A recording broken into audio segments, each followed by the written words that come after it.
Shona's spoken on the TED stage. You may have seen that in the email invitations that we've sent out to you. And she's created something which is more than a business. It's not just about the money, okay? And that's what we're going to talk about today. So Shona, if you'd be good enough to just come out and just introduce yourself, please, to the gathered throng, and tell us a little bit about where you were before you discovered Launch You, please.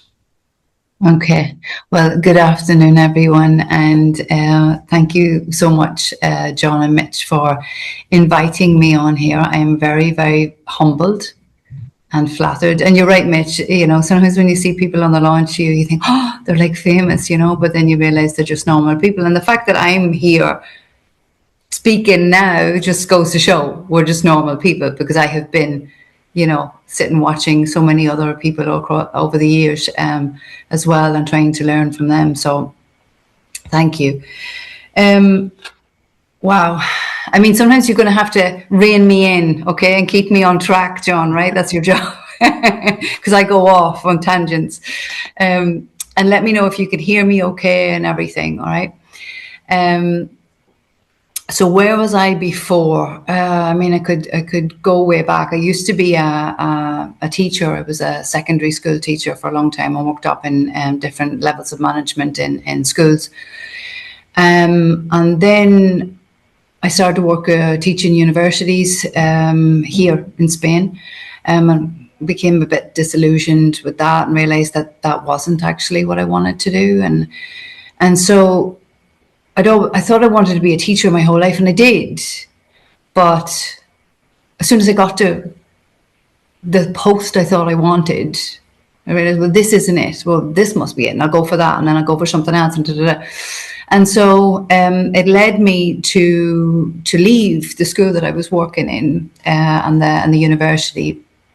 Well, the school first, and the school actually had a postgraduate program. They worked with the University of Nottingham. They asked me to stay on and not being employed by the school, but self-employed, and to work with them for to run the PGCE.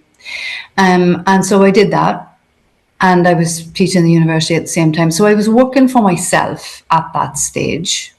But I bring this up on purpose because coming up to this call, I've been thinking about this. And I think it's important to say that I was hiding. I was hiding from what I really wanted to do. I wanted to do more. Yes, I needed clarification on what it was I wanted to do, and that came later. But I was still hiding. So I was hiding behind this other postgraduate course, because that was their brand and their thing. So I was working for myself, but I was still working for someone else, really, because I had these contracts. And it wasn't really fulfilling me. So I was still studying at the same time as becoming a dyslexia specialist and different things like that, because that's what I liked. But looking back now, it was all leading me to a certain place. And so things were going fine, I suppose, in many ways. I was making ends meet. And then, of course, the pandemic hit. And when the pandemic hit, I lost all the contracts that I had. Everything went away and there was nothing there. And to be honest, at the time, I didn't care. I really didn't care. And I say that wholeheartedly because my dad got very sick and he passed away in the pandemic, mid pandemic. And being an expat, living away, all of that is ferocious. You know, you have to run for an aeroplane and so on and so forth. But losing him from somebody who was very young and sprightly, he was 67 the day before he died, having to say goodbye to him on a tablet. You know, I was lucky enough to get into the ICU to be with him and my brother and sister as well. But really, I said goodbye to him when he was conscious on the tablet, and it broke me. It just broke me. It just absolutely broke me. I was in a very, very bad place, and so I honestly didn't care. that I'd lost my contracts. It was the least thing I was thinking of. I just thought, well, you know, what is this all about? What are we here for? What am I doing here? You know, and in many ways, I was in a place, very dark place, in that if it hadn't been for my daughter, my husband, my brother, people who need me, I don't know how I would have continued on, because my dad was my hero, is my hero, my best friend, my rock, everything, you know. And so losing someone like that, as you know, anyone who's lost a parent, it's just devastating. And so I can only talk from my own experience. I know other people have suffered worse. But I remember just being an absolute wreck, and I'd lost so much weight, and I was sitting on my sofa in my old apartment about 5 months after he'd passed, and I wasn't sitting on it. I was crouched on it, had my knees up.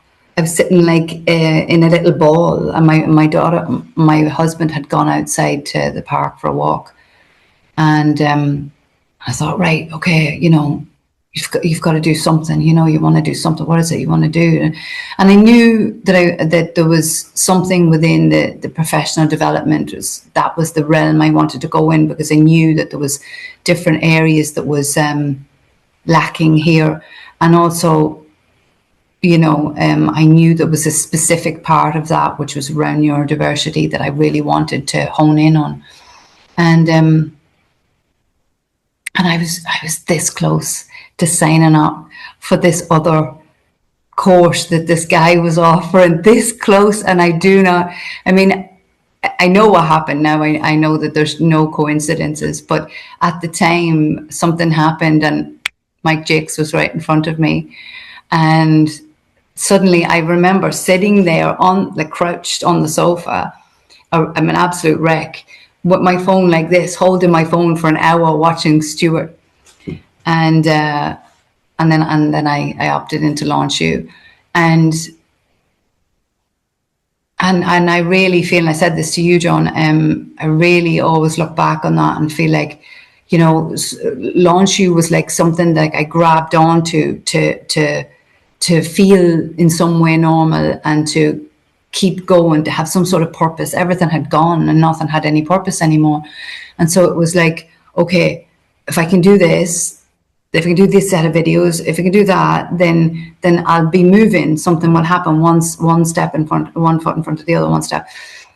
And little did I know that just doing that and moving through those courses at that time, and listening, and all that was building, and all that was leading me to later where I would be.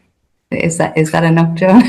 Yeah, that's brilliant. That's brilliant. Yeah, yeah. You've called Launch You your life raft in the past. Yeah. So what did it give you beyond the business training, Shona? Friends. First and foremost, give me friends. You know, there's a group of us that I met here on Launch You that we get together every Thursday evening, and we have done for many years now, and they were all our accountability partners, and people who understand the digital realm, and understand, you know, how challenging it can be at times. And you know, sometimes people in our normal lives don't really understand what we're talking about when we start to talk about funnels or different things like that. They don't know what we're talking about, and they think it's all, you know, made up. And, you know, we might have been, you know, brought into something that isn't real, but we know it is. And when they see it working, they then understand. But having friends who are in the digital realm, I suppose, is really good, because they can help you out, and we can talk about different things. So first and foremost, friends. Secondly, I'll probably talk about him a lot, but I owe a lot to Justin Wolfe. And now he always says that I don't owe him anything, but I do, because that man was my mentor. The same as he's everyone's on Launch You, but I really listened to what he said, And he gave me a lot of insights into not just marketing and business and stuff like that, but also bit of a wake-up call a few times, just to like make me stop hiding, like I say, and realize what it was that I wanted to do. So I learned from Launch You that it wasn't just putting things in place for business. It was about finding out, going inside of me and finding out, well, what is it that I actually want to do? What is my real mission? And I knew it, but I didn't want to own it, I suppose, because it meant having to be brave and having to be vocal about something that was very difficult for me in many ways. Now it's not, but it was at the time. And so Launch You give me the understanding that this isn't just a business. This is my life, and what was going to be my purpose in my life, and many, many, many other things. Lots of skills, lots of knowledge of all the things that Stuart talks about in the beginning when he talks about Fortopia, and you think it's a bit like, oh, well, why do I have to do this? Because like I just want to get on and learn the business stuff. Actually, all that stuff is super important, because remembering, your health, the fact that they put that in there is very wise, and I've come to see that that is very, very important in general, because it is very easy to get sucked into just working, especially when you're working for yourself and you're doing something that you like, or you're just trying to get something up and going, or continue to be successful. You can lose yourself and you can burn yourself out pretty easily. So I think teaching us that, okay, what's on, I'll never forget Stuart saying about the mental desk, what's on your mental desk? And he must have made a list. It was about 25 things, and none of them were little things to do. And it took me about 2 years to tick off all the things on this mental desk. And I remember the satisfaction of when I did do that and I threw it in the bin. But, more things come onto that mental desk as you go. But Launch You just didn't give me the skills of marketing and the skills of understanding business. They give me the understanding that my health is very important, and balance is very important, and being with my family is very important, and all of those different elements that you don't think about when you sign up to a course. So I think it gave me an idea that this isn't just about me doing this particular job or offering this service. It's about how I'm going to actually manage this in my life and sustain it, if that makes sense. Yeah, they say a well man wants 10,000 things and a sick man wants only one, don't they? Yeah, true. Absolutely. Absolutely. And it's easy to get caught up and suddenly realize that, you're not feeling very well, but you've got so many things to do, and it's time to stop when you do that. It is important to know how to stop and have a support network around you to be able to do that. And that's important, yeah. Yeah. Let's come back to that conversation that you had with Justin, because he told you to stop hiding, didn't he? Were they your words? Go on, tell us, what was that conversation like? Give us the backstory. So like a lot of other people, I'd done particular courses on Launch You and got some different digital badges and certificates and things like that, and followed all of the things that that you're led to do, which is great. But there was the opportunity came up for influence mastery, and I did it twice. He only runs it once a year, but I did it twice. I did it first year and then I did it the second year. And I always say when I talk about it, I didn't just do it those 2 times. I did it loads of times, because I've gone back in, watched myself talking to him, picked what was it he said. He said this, he said that, he said the other, and what he said to other people too is also very important. So my real first contact with Justin was on influence mastery. And just Justin's amazing because he's very straight, and he will just talk to you and call you out. And basically that's what he did. He just called me out. He said, stop hiding, you're just hiding, and you know what you want to do, and you stop hiding behind different things. And it wasn't just one particular conversation. There were a few. I remember doing a homework for him, and it was I had to do an ad, and I did the ad, and I had the voiceover, and I just had pictures, and I never appeared in the ad myself. And he was like, oh, come on, where were you? We could hear this lovely accent, and then you weren't even there, and you're just hiding, don't you know? And I was like, oh, okay, yes. But then, we developed a little bit of a relationship, as he does with everyone through these particular events. And at one time, he said to me, I said to him on a call somewhere, they're recorded and they're there.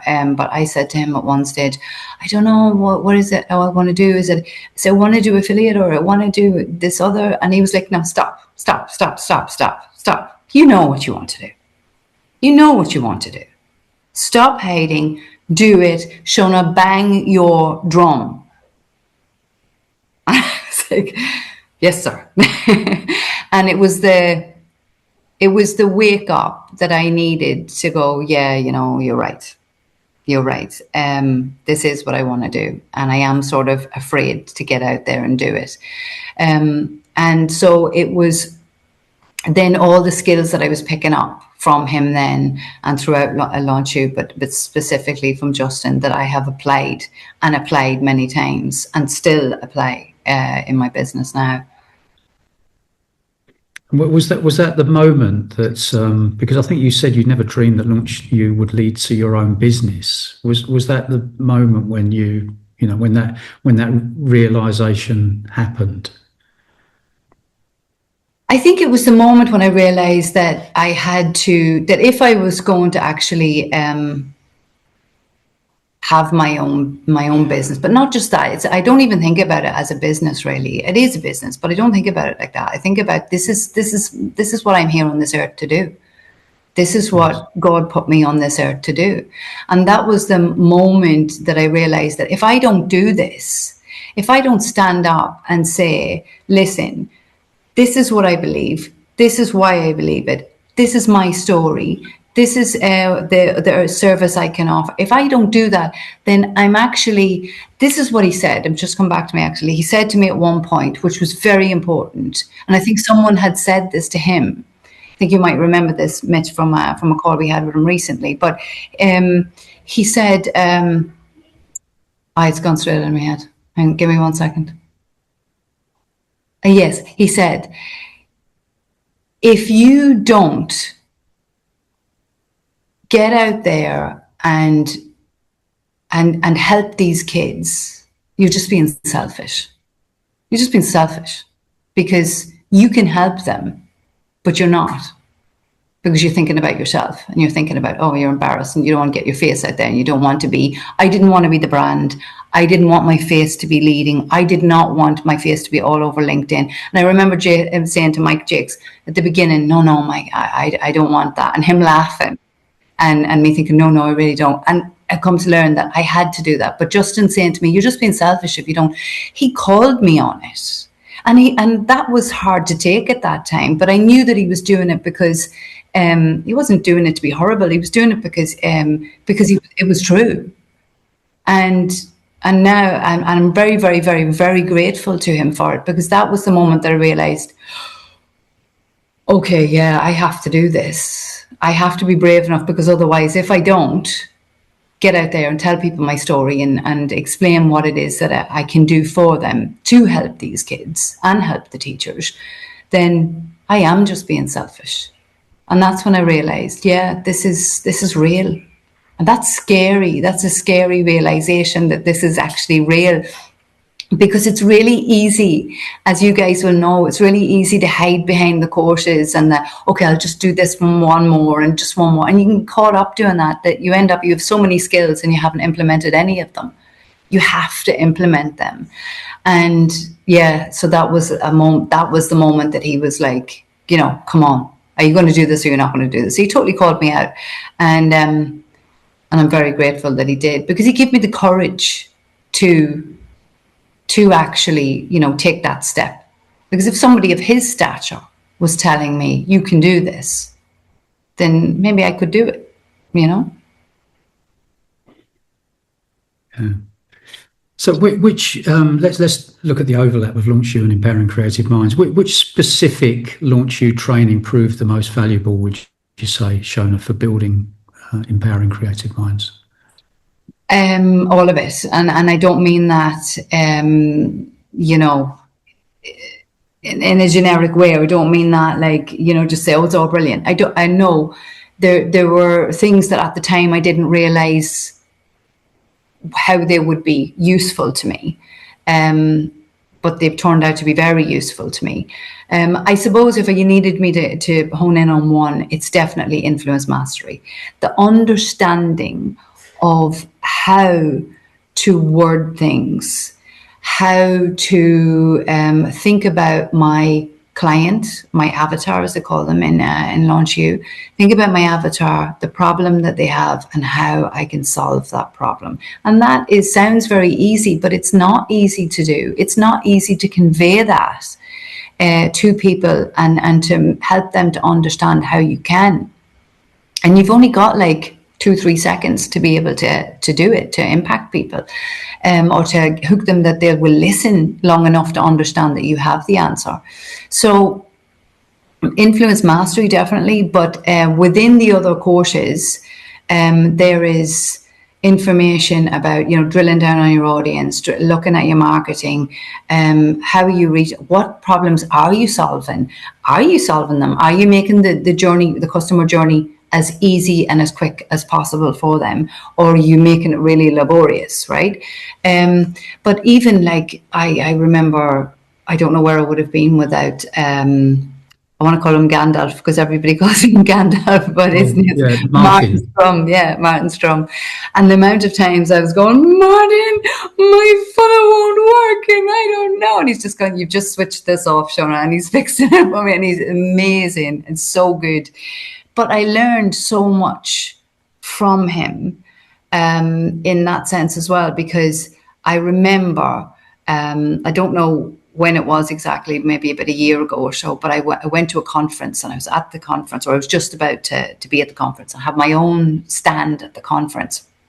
And I'm there and I have all my stuff and people are coming, and there's a lot of people coming. And I had a QR. It sounds really simple, but it was a QR to enter into a competition. And somebody said to me, oh, it's not working. And I was like, it's not working. You know that feeling. And so the next thing I got to go home or go back to the hotel, shortly afterwards.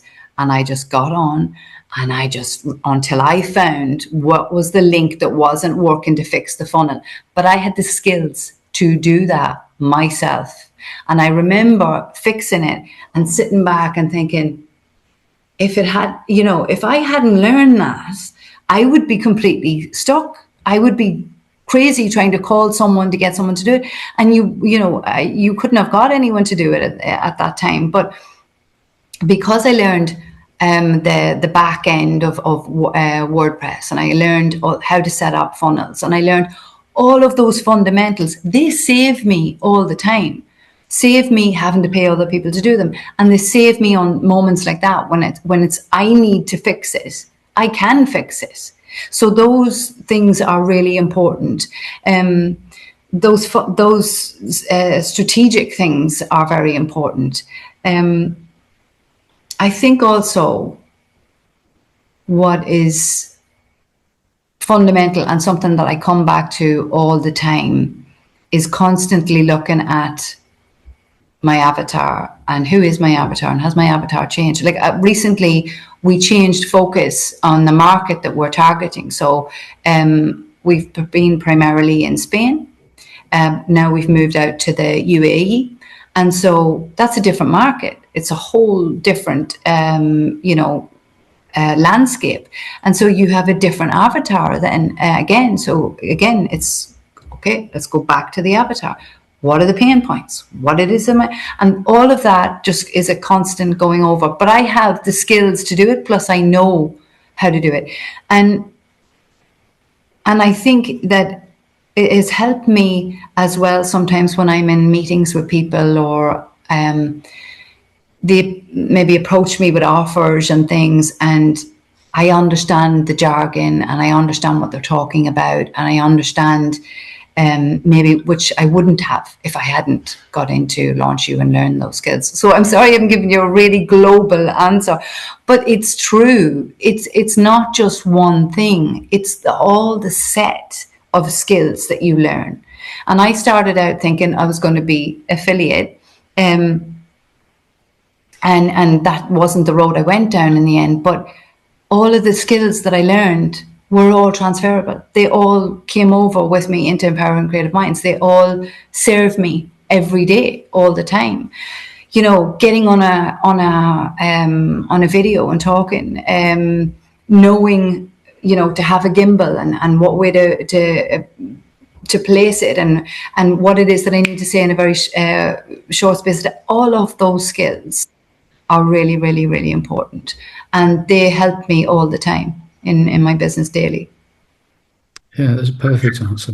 Brilliant. Let's talk about where you are now, Shona. You've spoken on the TEDx stage in Madrid. You've got your own team, international reach.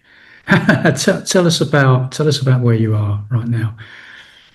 Tell us about what you've done. There's a few questions coming in up in the chat. Just expand on that a little. Okay, so we are an educational consultancy, and what I've done is I've built out a team. So we have collaborators and specialists who collaborate with us, who are specialists within their own realm. So I'm the dyslexia and ADHD specialist, and then we have autism, dyscalculia, speech and language therapy, and we're building that out. Okay, so that's all been ongoing over the last few years, because you can't be everyone yourself, and that, you know, at first you start out being everyone, but then you build the right connections. And then I have a business partner, and he came on maybe about 2 years ago, and really helping me to you know, take risks and to think about, you know, the different landscapes that we might want to go into. So Empowering Creative Minds started as me on my own with a hoodie, trying to figure out how to set up a website and stuff. And now it's me with several different collaborators, a business partner, possibly another one that we've just been talking to this week, and might be making a bit of an announcement on that one, which would be absolutely amazing if it comes through, and it's looking great. And it's growing. So it's growing into, it's not just me. And within that, we also have I have an assistant, which is amazing and saves me many times. So what we've done is we broke into the market here in Spain. So we go into schools and we help them to become truly inclusive. So from policy to practice, right across all of their teacher training, with all the practices that they use in the international schools. We niche down into international, because that was something that we needed to do, because we may be looking too wide, and then we needed to niche down, which was a good move. And so when we started in Spain and things were going little by little, and it's more word of mouth here, a lot of word of mouth, and getting into different conferences and things like that. And now it's gone from that here in Europe. I'm being invited to go. So it's gone from me banging doors, you know, to try and get in, to people ringing me and emailing me and saying, we'd like to invite you to come and speak at, we'd like to invite you to come and be a keynote at. And that's a shift in the last year. That's a big shift. And so about a year ago, we decided, okay, so we were looking at the UAE. The UAE has massive potential for the market. They're really invested in inclusion. We should try and see if we can get in that market. So I packed my bags. I got in touch with a conference over very late in the day, and they said that they would let me come. And I went on my own to Dubai, taking the risk and thinking I don't know anyone or what this place is like or anything else. And I had my sandwiches in my bag because, you know, I think it's really expensive. And I went to the conference. And it was amazing. It was really good. And then I went to the conference again this year, and I've spoke at it again this year. And now we have a contract with a group of schools out there that we are, you know, training all their teachers and helping them to become inclusive throughout all of their branches.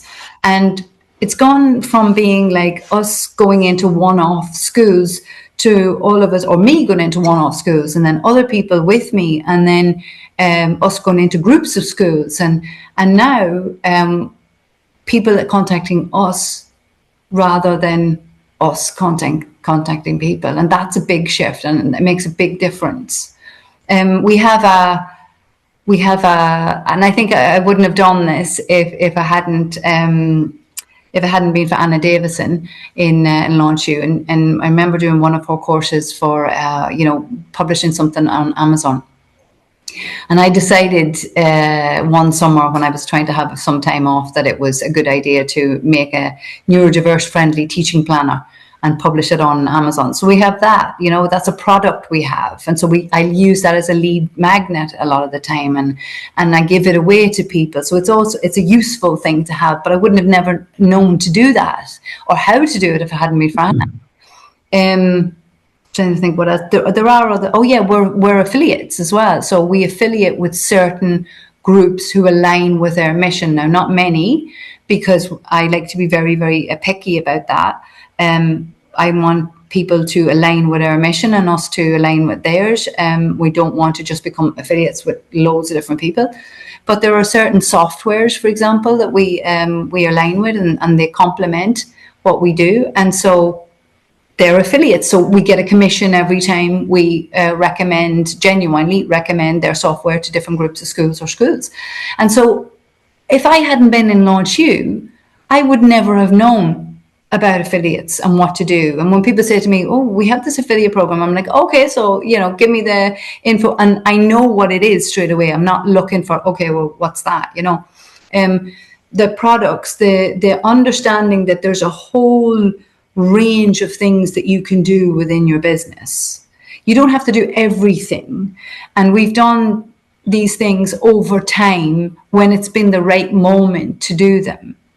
And they've served us, and they do serve us. But they're all things that add to the brand and add to empowering creative minds in general, but also to the revenue as well that comes in, which keeps us going. Yeah, good. Just a couple more for you, and then I'll throw you to the wolves. We've got people in the community here on this call, and there are going to be people receiving a recording. What advice, what would you tell somebody in this community right now who's perhaps, you know, a few steps behind you where you were, Shona? You can do it. If I can do it, you can do it. I'm just the same as all of you. I'm just the same. There's no difference between me and between you guys, because, you know, sometimes it's like Mitch said at the beginning, you can look at someone on a screen and think, oh, they've got it made and they've got it all in place and everything. And that's not the case. We're all on a journey.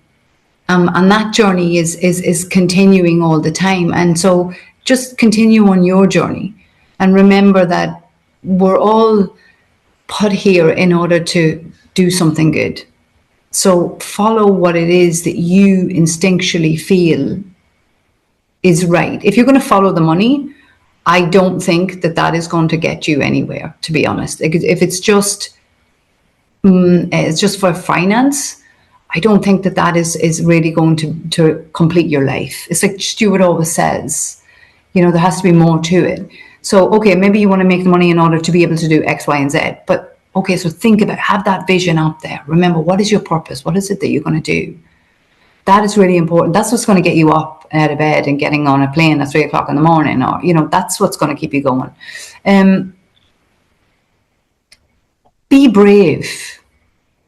be brave, because I wasn't brave in the beginning. I hid, and it took Justin Wolfe to call me out and say, come on, stop hiding in your hoodie and go do it. Stop being selfish. And he was right. We all have something amazing to give the world. And if you're not giving it to the world, then you are being selfish, because you're just keeping it here for yourself. But we all have something beautiful to give.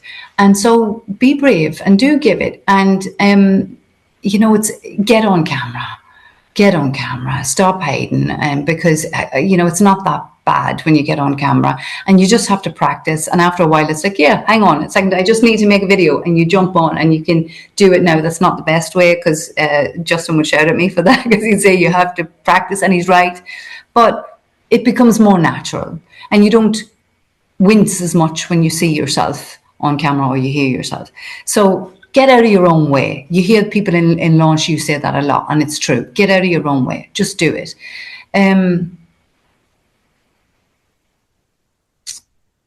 I think you've got to, I think one of the most important things, and maybe I'll think about something later, but I think one of the most important things is find what it is that you genuinely want to do. What is it that's coming from your heart? And when you know that, that's what's going to keep you going all the time and keep you constantly in check and empowered. And be brave, because the world needs all of you. All of you. And reach out when you need help, because we're all here. We all have been in the same boat. We all need that accountability group around us and people who understand, we're all humans and we should all be helping each other, I believe. Okay, this is the last one from me. Okay, so tell us about the future. Where are you headed with Empowering Creative Minds, Shona? World domination, John. That's where we're going. You need the map of the world behind you on the wall there, don't you? Global domination. You need the map. You need the map of the world. Yeah. I do. I mean, I say that in jest, but I'm half in jest, half in earnest. I want Empowering Creative Minds to be the company that is known across the world for bringing true inclusion into schools. I want it to be the company that people go, oh yeah, no, we've got to get them guys, because they're the ones that make the true impact for the kids. They're the ones that have turned schools around. The teachers stay and kids are happy and are learning.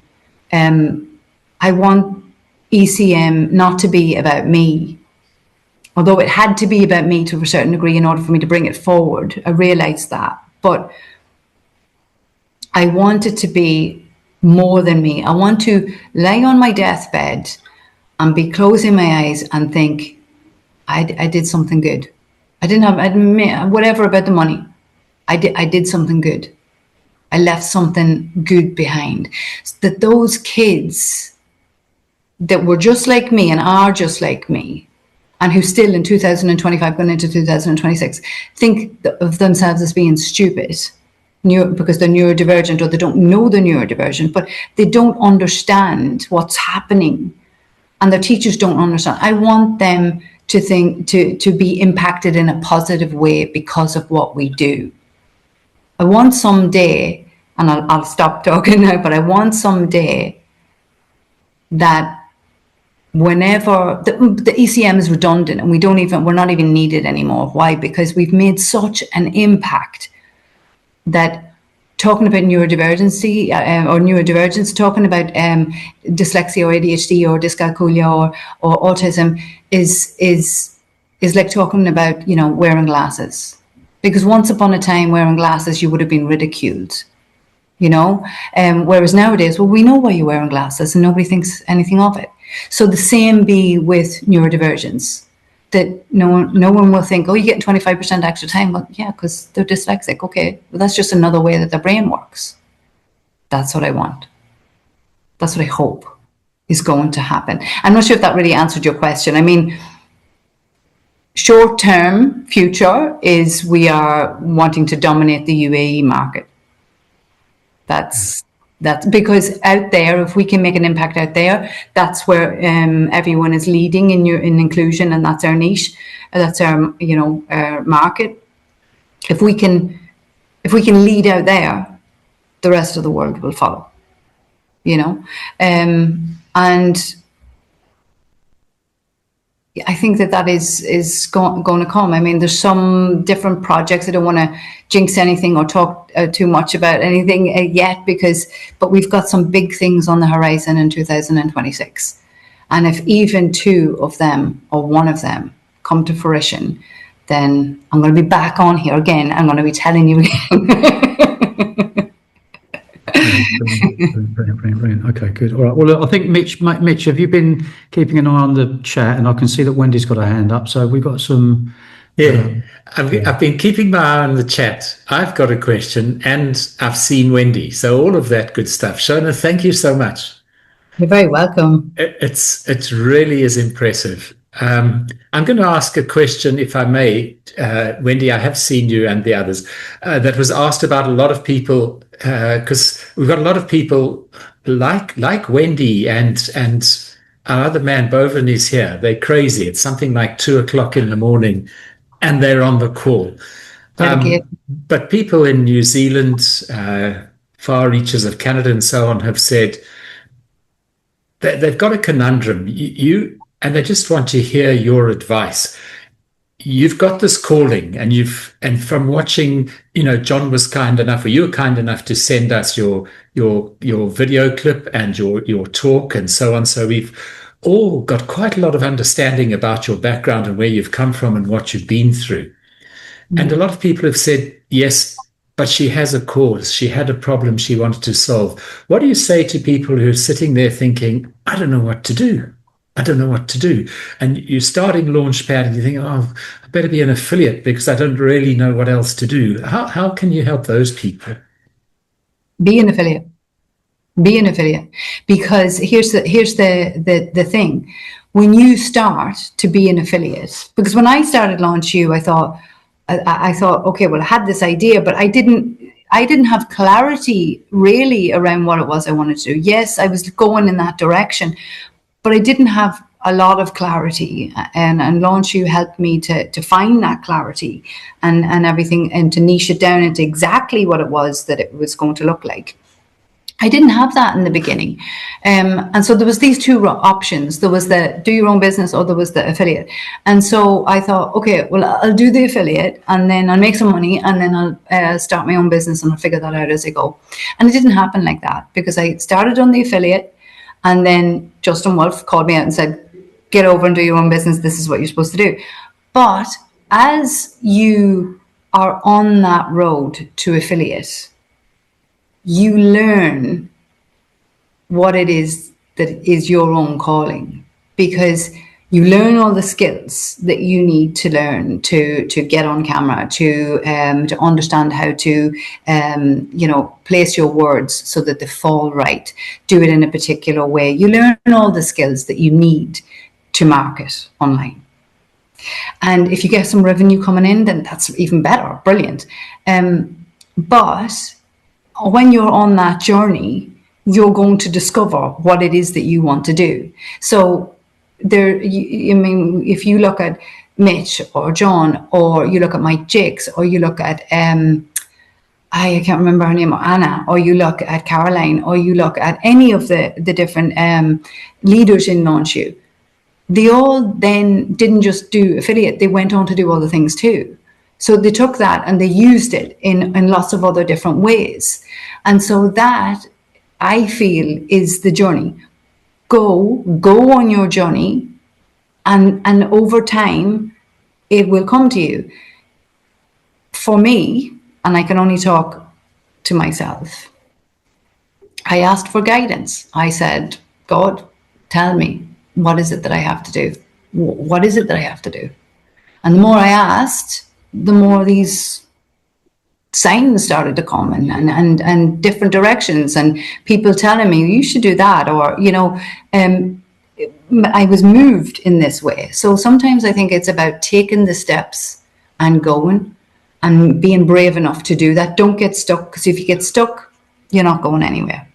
But if you go on the path to be an affiliate and ask for help, you get on the path that you're supposed to be on. You'll find what it is, because you realize you have all these skills. And as you move on that journey, you start to get confidence in yourself. You start to get the confidence that you can speak, that you can use all this tech, all of that falls into place. And I had zero tech. I was terrible. I knew nothing. So don't let my age, even though I'm not that young, but don't let it fool you in any way. I didn't know, couldn't even use an Excel sheet. I still can't use an Excel sheet, to be quite honest. But, point being, you get all the skills, you get a bit more confident, you start to do something, maybe somewhat revenue comes in, maybe it doesn't, but you start to find out, okay, well, actually, I'm interested in this. Or you end up being like one of the big leaders in launch you, and you become really successful as an affiliate. And then you think, okay, how am I going to make good? How am I going to contribute to the world in a good way? And you find it. You find it. Because if you're looking for it, you'll find it. Janet, will you come out and ask a question? And then after Janet, Wendy. So if we can just get them in. Unmute, Janet. There you go. Yeah, thank you. I think recently I have a problem. I tried to affiliate with a consulting group.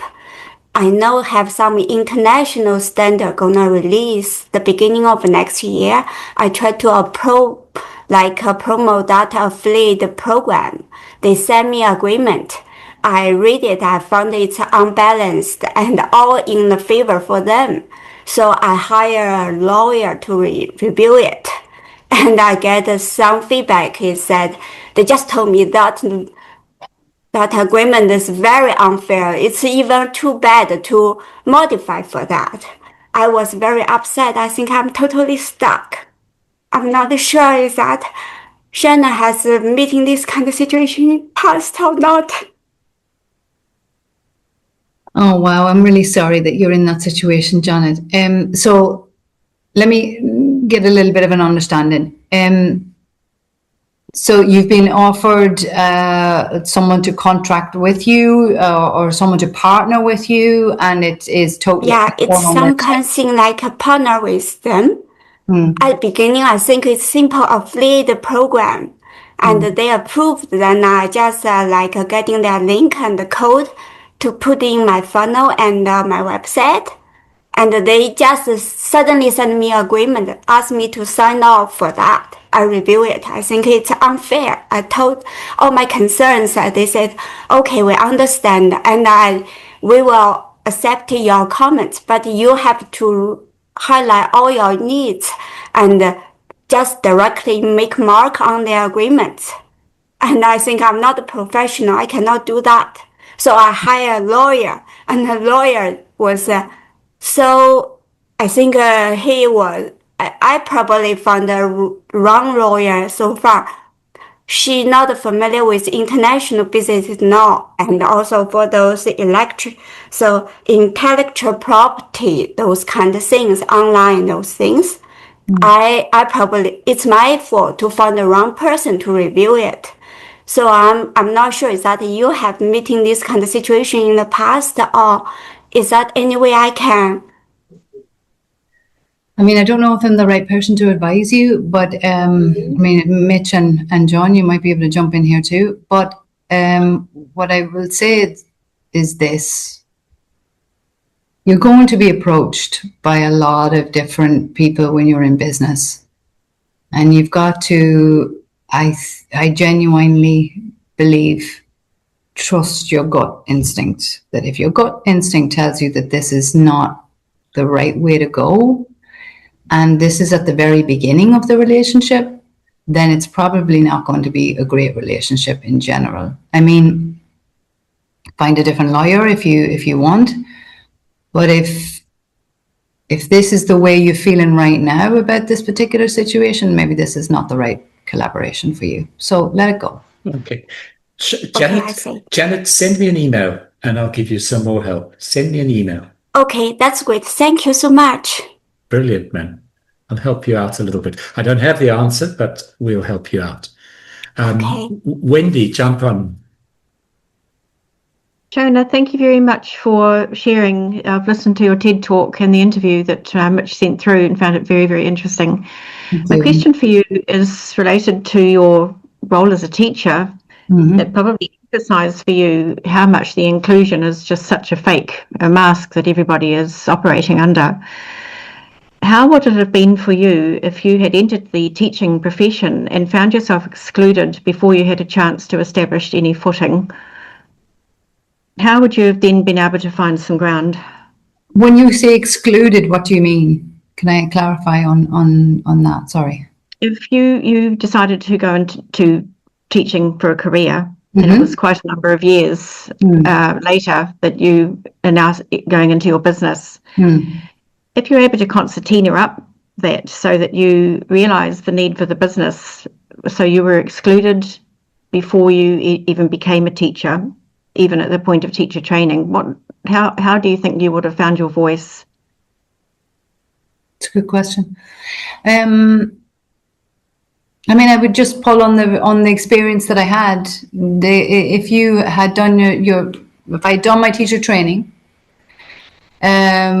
and had a negative experience in that, but I knew I wanted to stay within education, then I would draw on that experience in order to direct me as to where I'm going to go. I mean, the exclusion, it depends on what happened exactly. You've got to be careful as well legally about what you say about different groups, or if you mention people's names and stuff like that. But if you never got into the classroom,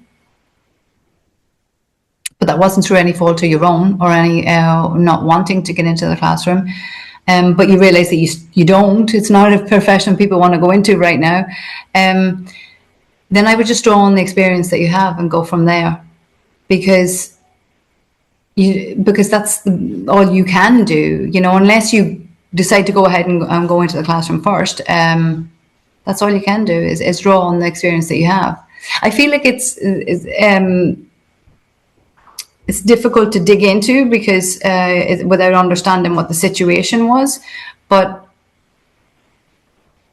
if you feel it's that important, then draw on what happened and use it for good for others.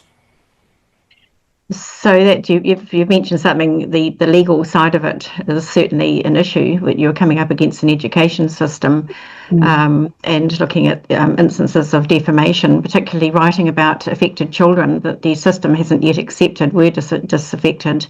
And I think it's easier to go into having a voice in education when you're already registered or recognised as a teacher in the system. In my case, I faced rejection even before I became qualified, which makes it sizably more difficult to have a voice in the profession. It's almost it's impossible because you're still on the outside. So anyway, I've been in touch with a barrister because I know what I've written. I've written a piece of advocacy of about 40,000 words to not just for myself but for the children who slip through the cracks and who are not being recognised. And is included in that is trauma, things like sexual abuse and that kind of thing. And I know enough to know that if you're going to let this out into the public, particularly highlighting some very real instances where the teaching profession have been negligent. In fact, that was confirmed for me by somebody fairly senior in university. But none of it can be documented, none of it can be proved. But I think so that's what I'm in the middle of now is the legal side of what I've written and how safe I am to let that out. I mean, you need to be very, very, very careful about naming people, or especially with accusations at that level. I would definitely say that you need to make sure that you're covered legally in many different ways there.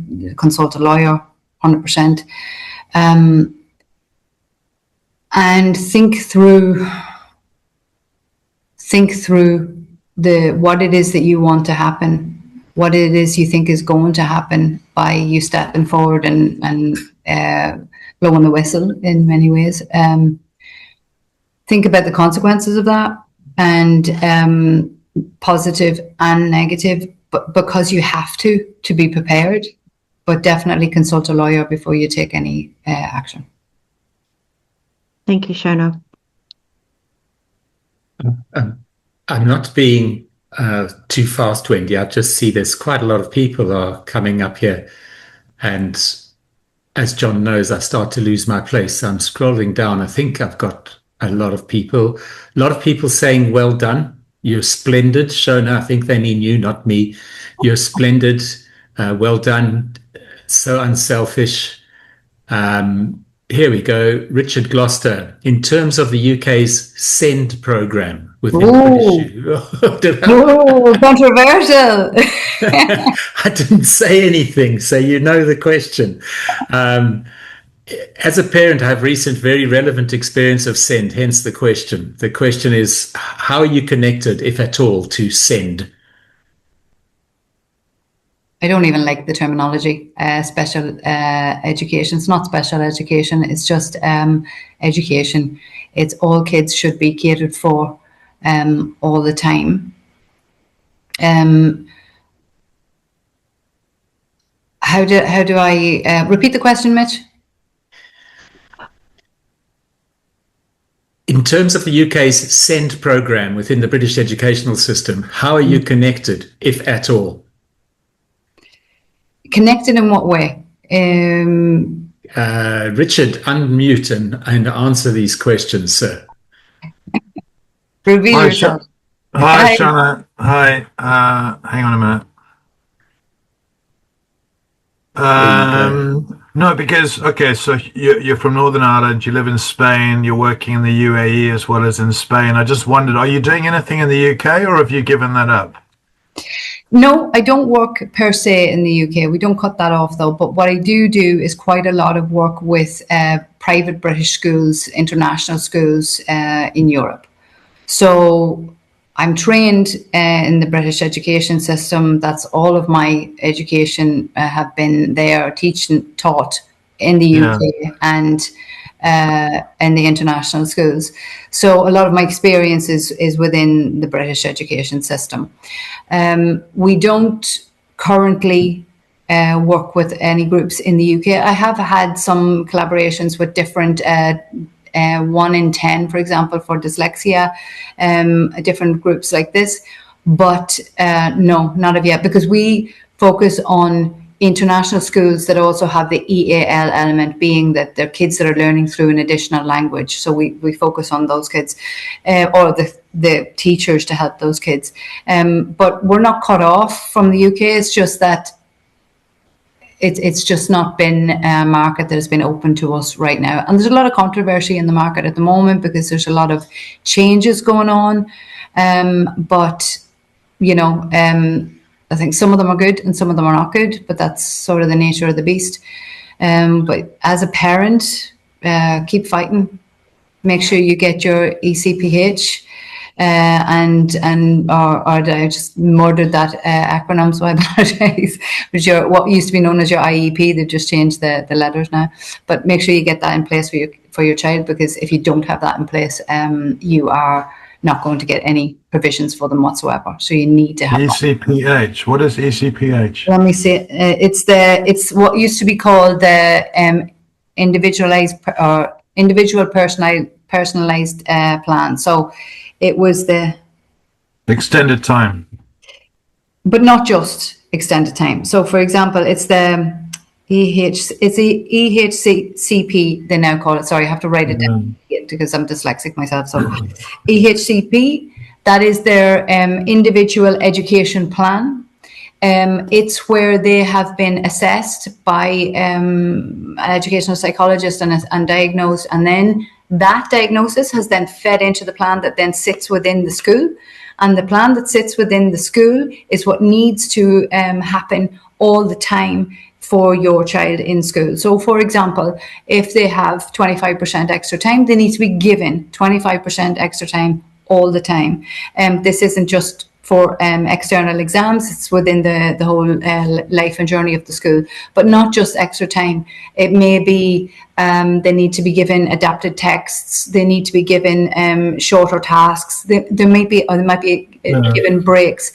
That has to go in there, and if it doesn't go into that plan, it's not going to happen because there isn't enough provision. At the moment, they're talking about getting rid of them completely because there's so many of them. And the reason there's so many of them is because there's been so many budget cuts that if you don't have that, your kid isn't going to get the help that they need within the school. And that's not the school's fault per se. It's coming from higher up.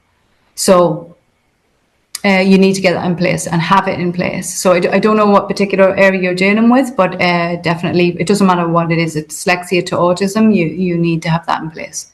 So just one quick question. So you're very much neurodiversity, because I find there's also a lot of kids who just they've never been taught how to revise, and no one has ever explored the fact that child's brains are all wired slightly differently. So some of them need more time to read or to write, or they struggle with numbers.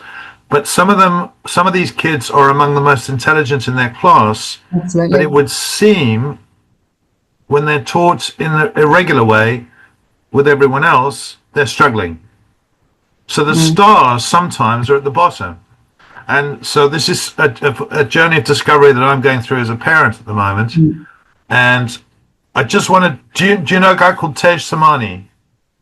No. Across performance learning? No. No, but I will look. Okay. I'll do that later. That's enough from me. Thanks, Mitch. Cheers, Richard. Verona, will you come out and ask your question? Shona, you're busy tonight. No problem. Verona, can you? I'll read her questions. Yes, I'm coming on. I'm coming on right now. Sorry, you just caught me perfect timing because I was just about to have to leave the call. So I'm glad you got me in here quickly, and I hope this question is not going to be too long to answer.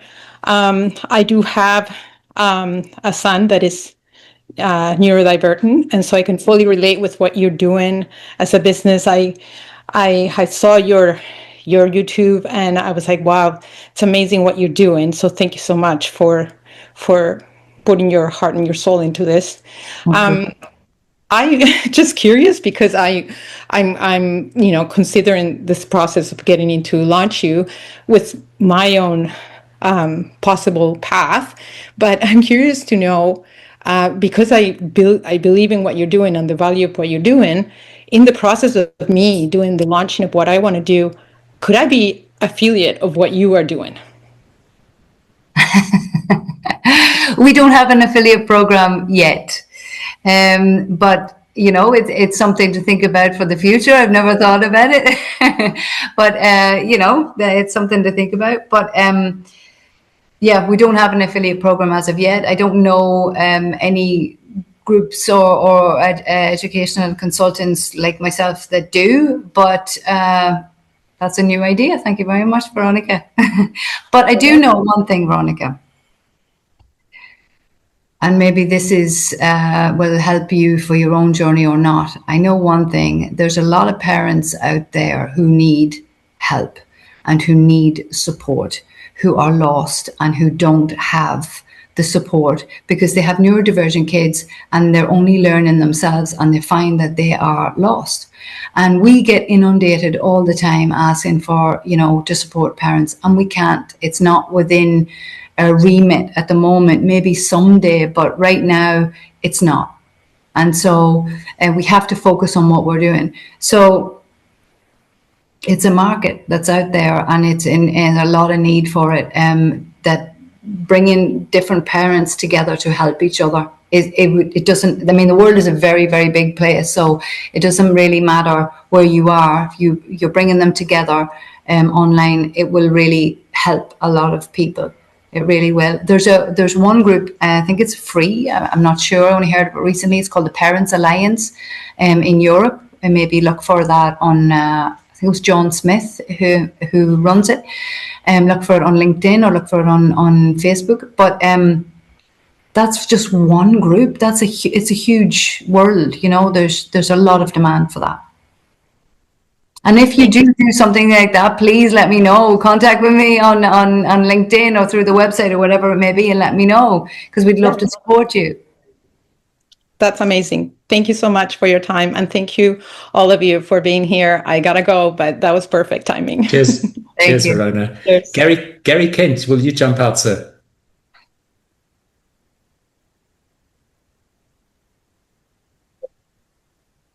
Yeah, can I just chip in? Oh. Shona, we've already run over the top of the hour. Are you okay to continue? Yeah, I'm okay. Don't worry. Yeah, okay. All right, just call Thanks, it. thanks, Shona. If the time comes and you need to scarp up, just let us know. Hi, Gary.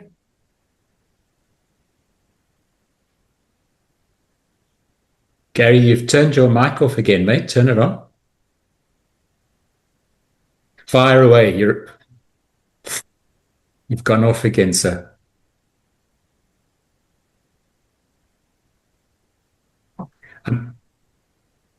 What I'm going to do, there, Gary, you're on now. You can talk. Can you hear me? Yes. Yeah, you okay? Yes. Oh, dear. Hi, Shona. Hi. Hi. Lovely. Yeah, it was great. Lovely. I think you've done amazing. Fantastic achievement. I put a little message out to say that it's quite an achievement you've done there, and to come all that way from a little girl who couldn't work it out. That's really clever of you. Well done, you.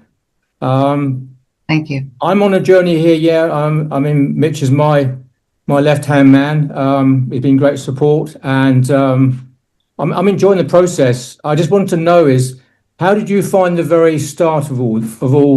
Like Launchpad now is very, very different to when you started on it, but yeah, I mean, I understand I've got it easy. apparently. Yeah. I mean, it's not easy, you know. There's times when you're really frustrated because you are, like I say, with the funnels or the tech, or you're trying to figure out why this won't work or that won't work, and that's normal. It's normal. At the time, it's hard, but it's normal. That's why it's really good to have this type of community that you can, you know, say to other people, "Oh, did that happen to you too? Oh, it's not just me then," you know. And then knowing that you're on a learning curve, you're learning about things that you don't know anything about. It's totally out of your field, you know.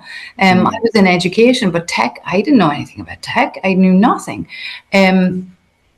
And marketing, business, I'm still learning. I'm still learning all the time. But it was a rocky road in the beginning. I was like I say, you know, losing my dad, I was also building up my self-confidence again, my self-esteem, all of that. And Launch You helped in many ways for me to do that little by little. But I think what I loved about it was everything was step by step, and you had lots of different videos that you could follow at different times, and you could stop it and you could pause it and you go, okay, that's not my screen. Why is that not working like that? Okay, I'm going to speak to them in the group, and we're going to jump in a call on Monday morning with Martin and say, look, at my screen's not working. You're sitting waiting till Martin comes on so you can go press the button so you can be the first to speak to him, you know. I did all of that. You know, it's a long road. It's a long road, but if you keep going and you keep reminding yourself why you're doing it and celebrate, like they say, like I'm just repeating stuff from Launch You, but it really is true. I say it all the time to my team, to different people, is celebrate the little wins. The fact that you got the funnel to work, you know, celebrate that. That's an achievement. Loads of other people out there don't know how to do that. That you got one sale. I remember getting my first sale.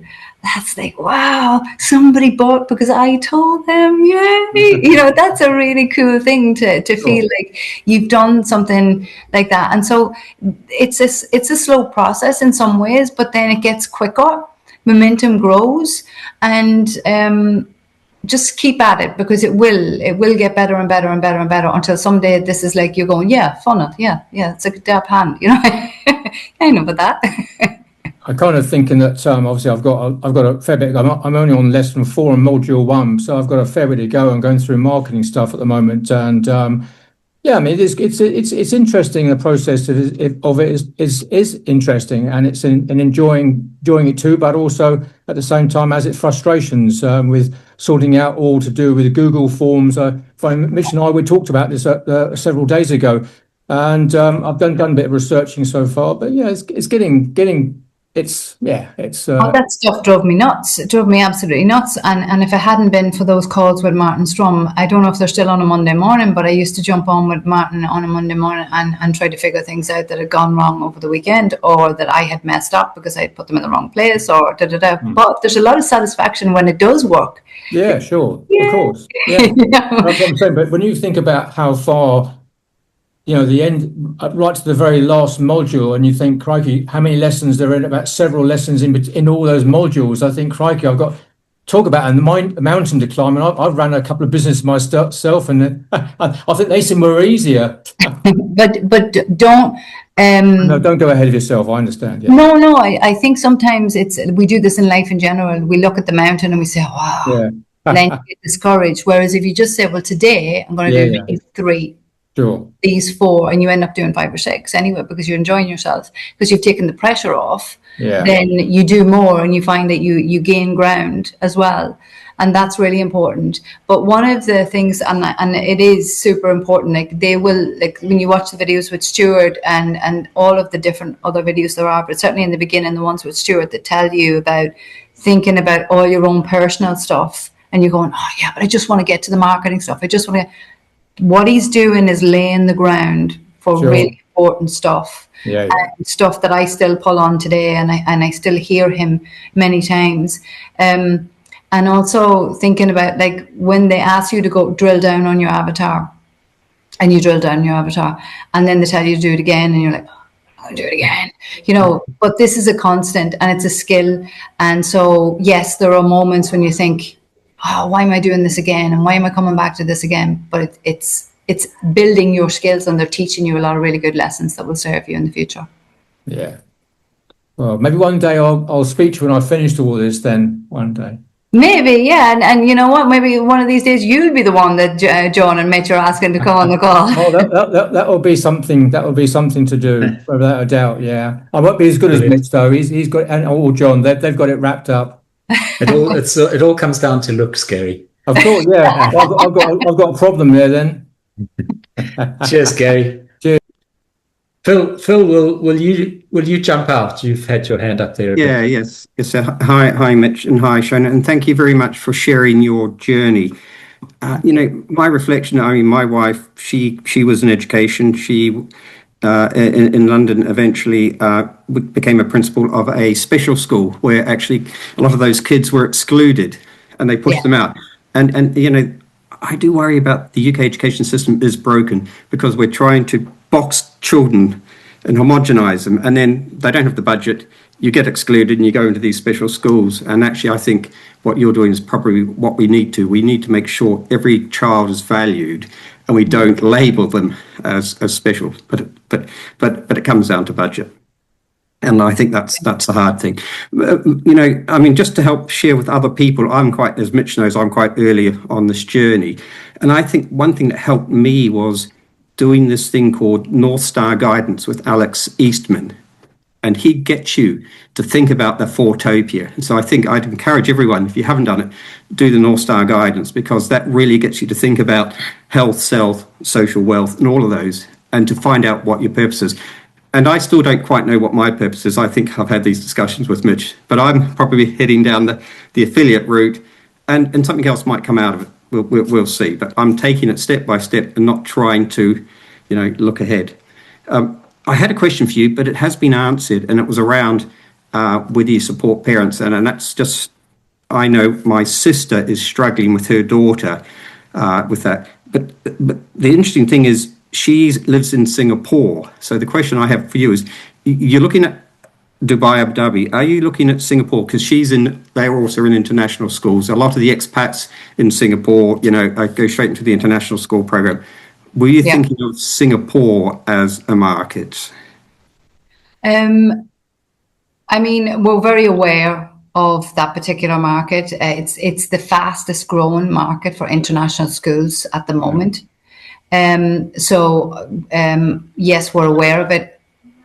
I'm actually training a school in Shanghai online at the moment. It's not a market that we're thinking, in the next couple of years are going into, just because of scalability and the amount of resources that we have to be able to do that. But it is on our radar as an area that we need to think about. Absolutely. Yes. Oh, yeah. We intend to be there too. Okay. So in the meantime, I mean, as you're saying, you look at schools. Are parents able to go into your website and try and find information that they might find helpful, or to give them some tips and pointers? Because, as I say, I think your other caller said, he's got a child in the same situation, and parents, are floundering because they just don't know how to deal with it. And I know. I think that's where my sister's at. She just, she and the husband are just, hitting their head off a wall. How do we help our child? Yeah. I mean, we don't, and that's the truth. And the reason why we don't is because we don't want to try and do too many things all at once. I did try to do something for parents a while ago. It didn't quite work, so we stopped and we focused more on the schools.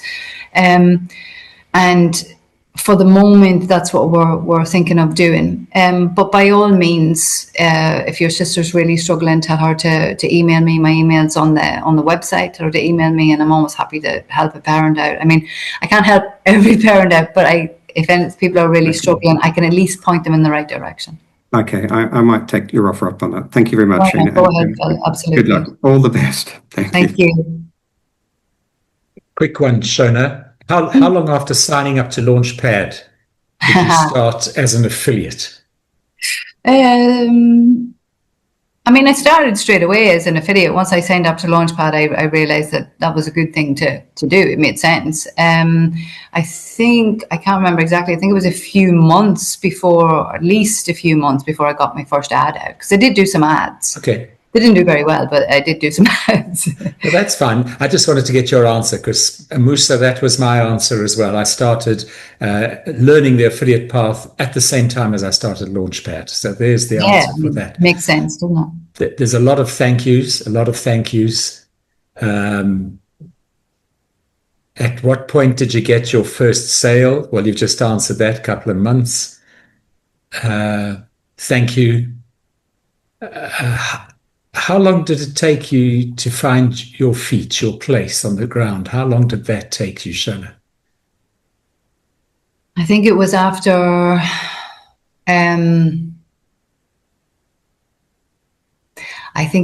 Justin Wolf called me out and said, stop hiding. You're being selfish if you're keeping this to yourself. So that was about a year in, but that was because just the way things had fallen. It took me that time. And plus I was going through a lot of things personally. And that was when I realized what I had to do, and to just be brave and do it. And,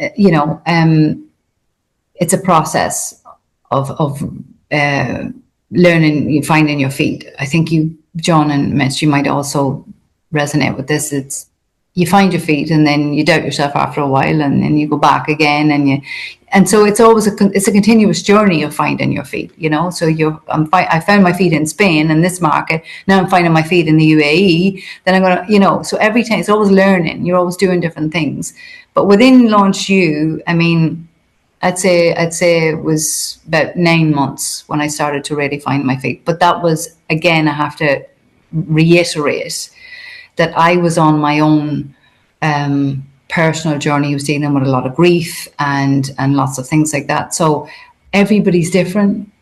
Everybody has their own journey, and that's really important to remember as well. Okay. John. Yeah, I think that's it. I think we're going to wrap it up. I can see there are lots of comments, but they're all gratitude, happy holidays, all that sort of stuff. I think people have knocked out. Shona, that was great. Thank you. Yeah. I'm so grateful, because as you were just saying, And thank you for the praise in the beginning, but I feel I'm a beginner because I've been doing affiliate, which I feel is a cop-out, because I'm really struggling to find my niche. And so I'm going back in again, and I started once the guest house closed, and I'm right at the beginning of 2.1, few lessons behind Mr. Gary Kent, and I'm doing the exercises. Gary's sorted. He knows what he's going to do. He's just got to work on it. Good. I don't have an idea, so I'm piling in and I'm doing the training, doing the stuff, and it's so hard. So I really resonate with the people who are also saying, I'm not sure what my niche is, but I'm there. Yeah. I'm there with you, Phil. And I think it's something that you always go back to all the time. You've got to always go back and ask yourself, like one of the questions that was on one of the prompts that was on the email I've seen before, it was something about the challenges.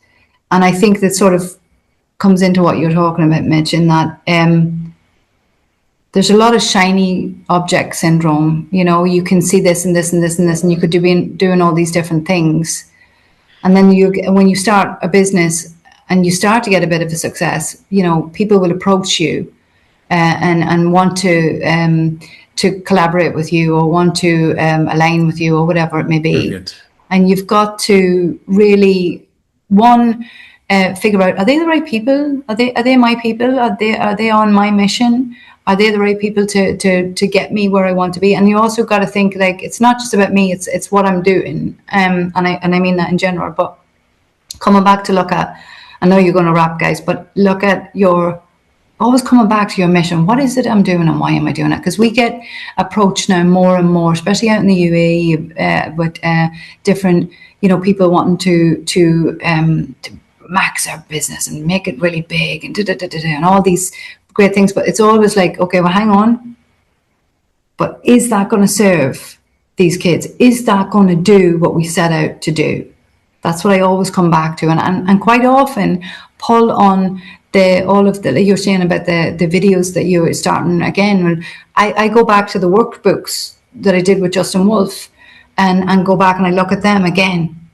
Am I actually doing that? Am I doing the right thing? Maybe I need to niche it more. Maybe I need to change it. Maybe I need, you know, and that is periodical.